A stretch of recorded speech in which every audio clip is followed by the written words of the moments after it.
Hello दोस्तों, नमस्कार। NCERT content में आपका स्वागत है। आज हिस्ट्री का क्लास 12 हिस्ट्री का चैप्टर नंबर 4 से विचार, विश्वास और इमारतें से 30 एमसीक्यू पढ़ेंगे, जो हर एग्ज़ाम के लिए इम्पोर्टेंट साबित होगा।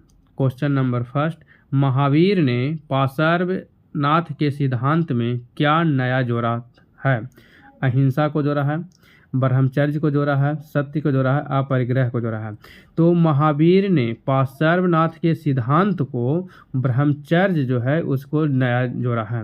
नेक्स्ट, महावीर स्वामी ने ब्रह्मचर्य का आदेश भी उपदेश दिया था। ब्रह्मचर्य का भी उपदेश दिया था जिसमें कहा गया कि स्त्री के लोभ में नहीं आना। स्त्री के लोभ में महावीर स्वामी नहीं आने के लिए बोले थे।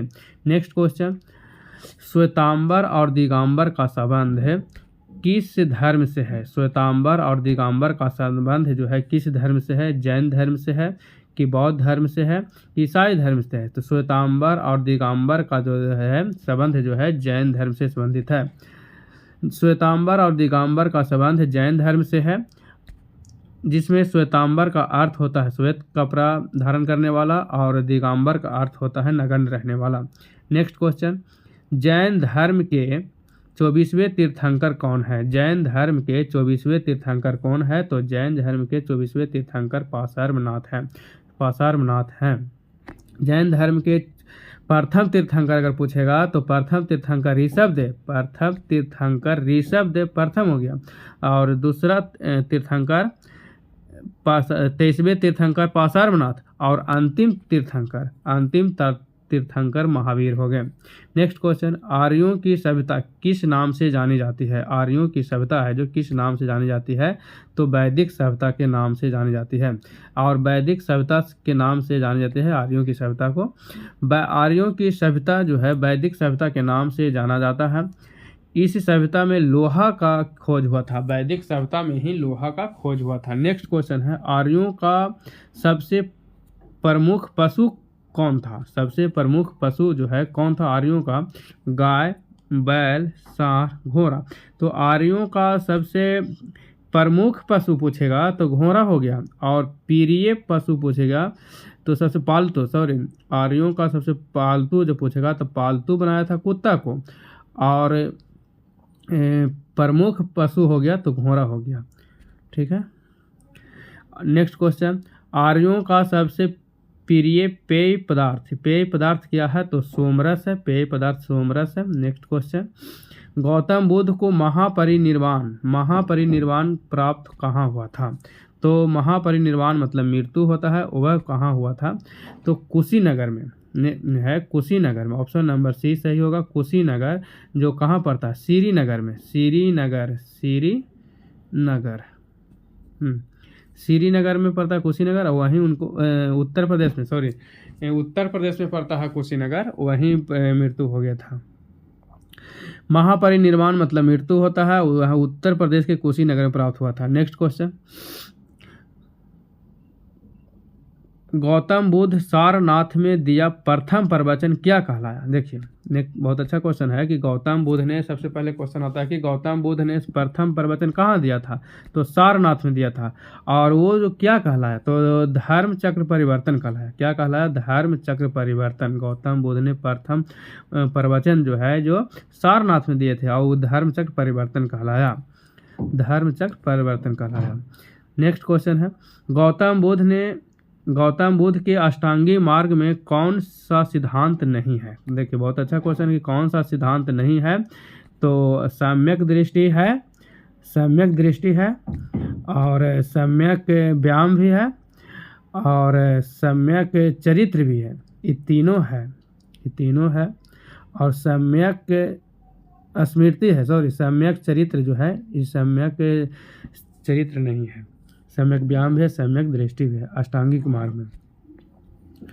देखिए, गौतम बुद्ध के अष्टांगिक मार्ग इस प्रकार है: सम्यक दृष्टि, सम्यक संकल्प,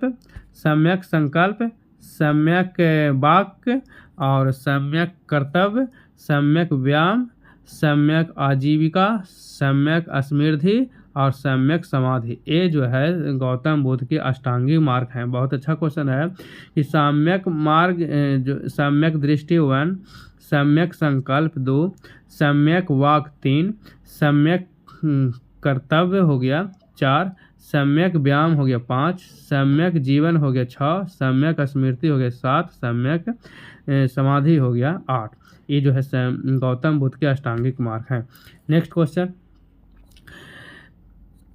निम्न में से कौन सा गौतम बुद्ध के शिष्य थे? गौतम बुद्ध के कौन कौन शिष्य थे?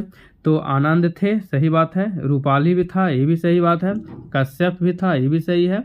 और सारिसपुत्र गौदुराल, ये भी सही है। ये सभी है जो गौतम बुद्ध के क्या थे? शिष्य थे। नेक्स्ट क्वेश्चन हो गया कि किसके शासनकाल में गौतम बौद्ध धर्म, किसके शासनकाल में बौद्ध धर्म का विभाजन हीनयान और महायान संप्रदाय 2 भागों में बट गया था?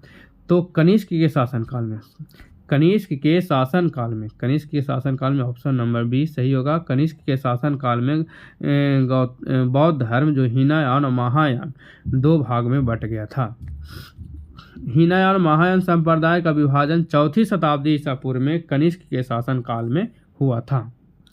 नेक्स्ट क्वेश्चन, गौतम बुद्ध के गृह त्याग की घटना को क्या कहा जाता है? तो गौतम बुद्ध को गृह त्याग की घटना को, गृह त्याग यानी घर को त्याग देना क्या कहलाता है? महाभिनिष्क्रमण। महाभिनिष्क्रमण कहलाता है कि धर्म चक्र परिवर्तन कहलाता है कि महापरिनिर्वाण कहता है। तो महाभिनिष्क्रमण जो है, गौतम बुद्ध जो घर को त्याग दिए ना, वही को महाभिनिष्क्रमण कहलाया था। धर्म चक्र परिवर्तन क्या कहलाया? जो प्रथम उपदेश दिए थे ना, वही धर्म चक्र परिवर्तन कहलाया, जो सारनाथ में दिए थे। महापरिनिर्वाण के मतलब क्या होता है? तो महापरिनिर्वाण का मतलब होता है मृत्यु। जहाँ मर गए थे कुशीनगर में, उत्तर प्रदेश के कुशीनगर में मर गए थे, वहीं वह धर्म महापरिनिर्वाण हुए थे। नेक्स्ट क्वेश्चन, गौतम बुद्ध ने बौद्ध संघ की स्थापना कहाँ की? बहुत अच्छा क्वेश्चन है कि बौद्ध संघ की स्थापना कहाँ की? बनारस में, सारनाथ में, राजगृह में, चंपा में। तो राजगृह में किए थे। गौतम बुद्ध किस कुल से संबंधित थे? शाक्य कुल से, क्षत्रिय कुल से, कौटिल्य कुल से। गौतम बुद्ध किस कुल से संबंधित है? तो शाक्य कुल से संबंधित है। एक ऑप्शन नंबर ए सही होगा। नेक्स्ट क्वेश्चन, गौतम बुद्ध को ज्ञान किस नदी के किनारे प्राप्त हुआ था? बहुत क्वेश्चन है। तो निरंजना नदी के किनारे हुआ था। गौतम बुद्ध को निरंजना नदी के किनारे 6 वर्ष की कठिन तपस्या के बाद पीपल वृक्ष के नीचे ज्ञान की प्राप्त हुआ था। गौतम बुद्ध के बचपन का क्या नाम था? तो गौतम बुद्ध के बचपन के नाम था सिद्धार्थ। सिद्धार्थ नाथ गौतम बुद्ध के बचपन के नाम था। बहुत अच्छा क्वेश्चन यहाँ पे बनेगा कि गौतम बुद्ध के बचपन के नाम था सिद्धार्थ और उसके पुत्र के नाम था राहुल। और महावीर के बचपन के नाम था क्या? वर्धमान। महावीर था जो महावीर के बचपन के नाम था वर्धमान। और उसकी महावीर के जो पुत्री थी अनुज्ञा प्रियदर्शिनी थी, उसकी पुत्री थी। और उसके गौतम बुद्ध के पुत्र का नाम हो गया राहुल।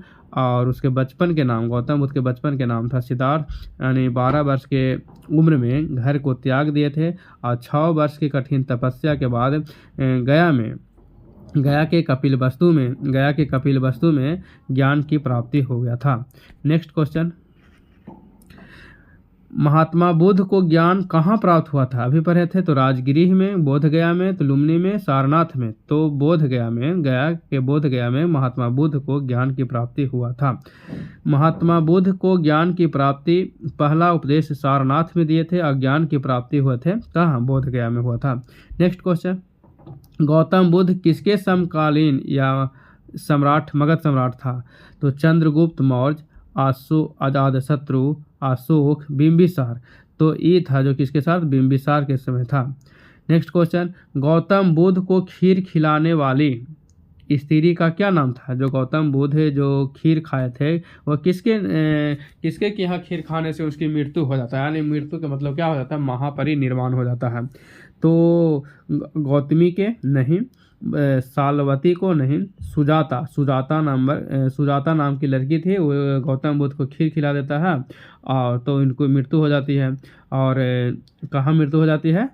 तो कपिलवस्तु में मृत्यु हो जाती है। नेक्स्ट क्वेश्चन है, चौथी बौद्ध परिषद किसके शासनकाल में हुए थे? बहुत अच्छा क्वेश्चन है। चौथी बौद्ध संगीत जो हुआ था किसके शासनकाल में हुआ था? तो कनिष्क के शासनकाल। चौथी बौद्ध संगीत कनिष्क के शासनकाल में हुआ था। कहाँ हुआ था? कुंडलवन, कश्मीर में। नेक्स्ट क्वेश्चन, गौतम बुद्ध संगीत का आयोजन कहाँ हुआ था? तो राजगृह में, वैशाली में, पाटलिपुत्र में, श्रीनगर में। तो प्रथम बौद्ध संगीत जो हुआ था राजगृह में हुआ था। ऑप्शन नंबर ए सही होगा, राजगृह में सही होगा। देखिए बहुत अच्छा क्वेश्चन यहाँ से पढ़ेंगे कि गौतम बुद्ध का प्रथम बौद्ध संगीत राजगृह में आजाद शत्रु के शासनकाल में हुआ था। पूछता है क्वेश्चन कि गौतम बुद्ध जो प्रथम बौद्ध संगीत कराए थे तो किसके शासनकाल में कराए थे? तो आजाद शत्रु के शासनकाल में कराए थे। और दूसरी बौद्ध संगीत किसके शासनकाल में कराए थे? तो कालाशोक के शासनकाल में कराए थे। और कहाँ कराए थे? तो वैशाली में कराए थे। तीसरा पूछता है कि तीसरी बौद्ध संगीत कहाँ हुआ था? तो पाटलिपुत्र में हुआ था तीसरी बौद्ध संगीत, और अशोक के शासनकाल में हुआ था। और चौथी बौद्ध संगीत कुंडलवन, कश्मीर में हुआ था और कनिष्क के शासनकाल में होता है। ये यहाँ से एक क्वेश्चन बहुत इंपॉर्टेंट है, एक क्वेश्चन यहाँ से पूछता है। प्रथम जैन संगीत अशोक के शासनकाल में हुआ था और पाटलिपुत्र में हुआ था। नेक्स्ट क्वेश्चन है, द्वितीय बौद्ध संगीत का आयोजन कहाँ हुआ था? द्वितीय बौद्ध संगीत, देखिए पहला तो हुआ था कहाँ? राजगृह में हुआ था पहला, और दूसरा हुआ था कहाँ? वैशाली में, और तीसरा हुआ था कहाँ? पाटलिपुत्र में, चौथा हुआ था कश्मीर में। यहाँ से देख लीजिए पहला बौद्ध संगीत हुआ था, ये हो गया था वैशाली में, दूसरा बौद्ध संगीत हुआ था, और तीसरा हो गया था कहाँ? एक पाटलिपुत्र में हुआ था, और चौथा हो गया था कनिष्क के शासनकाल में, ये चौथा बौद्ध संगीत हुआ था। ठीक है। नेक्स्ट क्वेश्चन, तीसरी बौद्ध संगीत का आयोजन कहाँ हुआ था? देखिए तीसरी बौद्ध संगीत पूछ दिया तो तीसरी बौद्ध संगीत अभी पढ़े हैं कि पाटलिपुत्र में हुआ था। पहला बौद्ध संगीत कहाँ हुआ था? तो राजगृह में पहला बौद्ध संगीत हुआ था। दूसरी हुआ था कहाँ? वैशाली में, नहीं सॉरी, दूसरी हुआ था कहाँ? हाँ वैशाली में। तीसरा हुआ था पाटलिपुत्र में, चौथा हुआ था राजगृह में। तो ऑप्शन नंबर तीसरा पूछा है तो ऑप्शन नंबर सी सही होगा, पाटलिपुत्रा। नेक्स्ट क्वेश्चन, प्रथम जैन संगीत कहाँ हुआ था? देखिए प्रथम जैन संगीत पूछा है तो राजगृह में हुआ था। ऑप्शन नंबर ए सही होगा, प्रथम ए राजगृह में हुआ था, सही होगा। ऋग्वैदिक आर्यों के युद्ध देवता कौन है? ऋग्वैदिक आर्यों के युद्ध के देवता कौन है? देखिए युद्ध का देवता पूछ दिया है, युद्ध कौन करेंगे और वर्षा कौन कराएंगे? ये बहुत अच्छा क्वेश्चन है। तो ऋग्वैदिक में इंद्र जो है, ये है जो युद्ध का देवता हो गया। इंद्र मतलब सर पानी पर आने वाला है, पानी जो वर्षा वाला, वर्षा के देवता पूछा है ना, तो वर्षा के देवता इंद्र हो गए। नेक्स्ट क्वेश्चन, निम्न में से प्राचीनतम वेद कौन है? सबसे प्राचीन वेद हो गया ऋग्वेद, सबसे प्राचीन वेद ऋग्वेद हो गया। नेक्स्ट क्वेश्चन, ऋग्वैदिक कालीन लोग किसकी पूजा करते थे? तो विष्णु के, प्राकृत के, लक्ष्मी के, शिव के। तो इसकी पूजा करते थे तो प्राकृत के पूजा करते थे। नेक्स्ट क्वेश्चन है, वैदिक समाज था क्या था? पितृसत्तात्मक था कि मातृसत्तात्मक था कि पति का प्रधान होता था कि पत्नी का प्रधान होता था? तो इसमें वैदिक में हो जाता है कौन? पितृसत्तात्मक था। नेक्स्ट क्वेश्चन है, ऋग्वेद में मंडलों की संख्या कितनी है? कितनी मंडल है? 10 मंडल है कि 12 मंडल है कि 11 मंडल है कि 13 मंडल है? तो ऋग्वेद में मंडलों की संख्या 10 है। ऋग्वेद में 10 को मंडल है। बहुत अच्छा क्वेश्चन यहाँ से आएगा, एक क्वेश्चन बनता है ऋग्वेद में मंडलों की संख्या पूछ दिया था तो 10 को मंडल हो गया। और सूक्तों की संख्या 1028 सूक्तों की हो गया। ऋचाएँ हो गया तो 10,446 ऋचाएँ हैं। 10,446, 10,462 भी देता है, 10,446 दोनों होता है। नेक्स्ट लास्ट क्वेश्चन हो गया, सर्वमान मत के अनुसार आर्य कहाँ के मूल निवासी से? सर्वमान यानी सभी को मानने वाले यानी सभी के मत के अनुसार आर्य हैं जो कहाँ के रहने वाले थे? यूरोप के, अफ्रीका के, मध्य एशिया के, दक्षिण अफ्रीका के। तो सर्वमान यानी सभी को मानने के अनुसार जो है आर्य था जो मध्य एशिया के रहने वाले थे। ऑप्शन नंबर सी सही होगा। अब इसका नेक्स्ट टॉपिक पढ़ेंगे।